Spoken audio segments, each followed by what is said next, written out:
नमस्कार साथियों, मैं राकेश राजभर स्वागत करता हूं आपका मिशन स्वर्णिम भारत चैनल पर।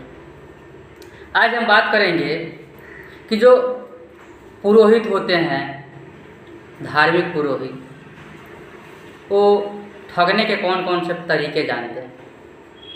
एक समय की बात है कि एक व्यक्ति के पिता की मृत्यु हुई थी। तो जो पुरोहित होते हैं, जो कर्मकांडी व्यक्ति होते हैं, जो कर्मकांड कराते हैं, वो किस जाति से होते हैं आप सभी जानते हैं, बताने की ज़रूरत नहीं है, क्योंकि लोग कहते हैं ये कर्म के आधार पर जातियाँ होती हैं। लेकिन आज भी जन्म से लेकर मरण तक हर तरह के धार्मिक कर्मकांड में आप किस जाति के लोगों को बुलाते हैं, आप वो खूब इस बात को जानते हैं।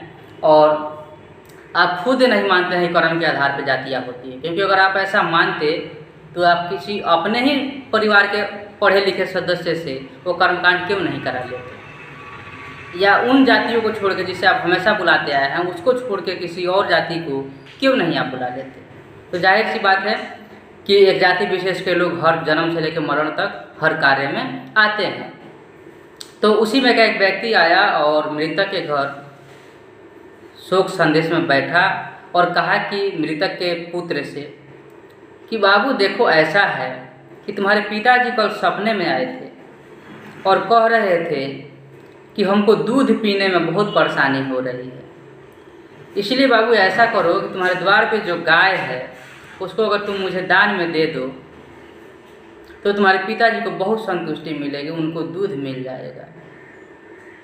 लड़के ने बोला कि कैसे हो जाएगा। बोले कि अरे शास्त्र में लिखा है, शास्त्र में लिखा है ईश्वर जो है ब्राह्मण के मुख से खाते हैं, वो डायरेक्ट नहीं खाते हैं।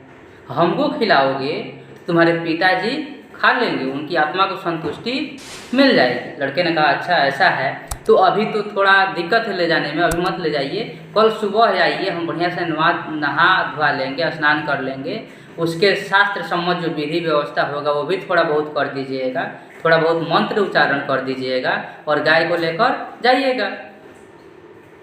पुरोहित ने कहा अच्छी बात है, कल सुबह जाएंगे।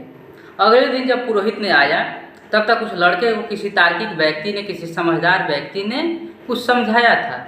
और उस लड़के ने अगले दिन पुरोहित से कहा, जैसे ही पुरोहित आकर बोला कि चलो अब गाय देने की बारी है, तो लड़के ने कहा कि ठीक है गाय तो हम दे देंगे, लेकिन एक समस्या क्या है कि रात पिताजी मेरे सपने में आए थे, जैसे परसों रात आपके सपने में आए थे वैसे ही कल रात मेरे सपने में आ गए और सपने में हमको देखे कि इनका इतना बड़ा घाव जो है यहाँ पे हुआ है, मेरे पिताजी का बहुत बड़ा घाव यहाँ पे हो गया है और घाव पूरा अंदर पक गया, उसमें पीप हो गया, उसमें मवाज हो गया है।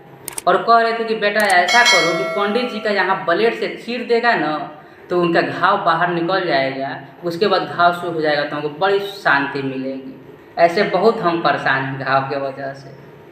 तो लड़के ने लाया बड़ा एक चाकू और ब्लेड, बोला कि पंडित जी बैठिए, ऐसा करते हैं यहाँ चीर देते हैं, ठीक ना, उसका पीप जो है, उसका मवाद जो है बाहर निकल जाएगा तो मेरे पिताजी के घाव ठीक हो जाएगा, इससे बड़ी संतुष्टि मिलेगी। पंडित घबरा गया, डर गया, बोला क्या मूर्खता भरी बात करते हो, मेरा गर्दन चीरेगा तो पिताजी के घाव ठीक होगा।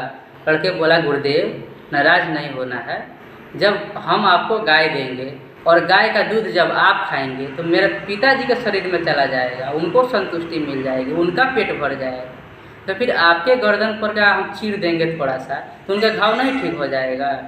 तो वहाँ से बेचारा भागा और फिर दोबारा उस घर में नहीं आया। तो इस तरह की आपको तार्किक बनने की आवश्यकता है, तब जाके आप ठगों से बच पाएंगे, दूसरा कोई विकल्प आपके पास नहीं है। फिलहाल इस कहानी के आधार पे और बातें मैं नहीं करना चाहता, वैसे करने के लिए बहुत सारी बातें अगले वीडियो में फिर हम लोग मिलेंगे तो बात करेंगे। फिलहाल के लिए आप कहानी से कुछ समझिए, सोचिए और एक तार्किक इंसान बनिए और फ्रॉडगिरी से बचिए। कोई आपके साथ ऐसा ना कर पाए, कोई ठग नहीं पाए आस्था के नाम पे, धर्म के नाम पे, रीति रिवाज के नाम पे, उससे थोड़ा सा दूरी बनाइए और हौसला कीजिए एक निर्णायक फैसला लेने की, ताकि समाज में बदलाव लाया जा सके। फिलहाल के लिए इतना ही। नमस्कार, धन्यवाद।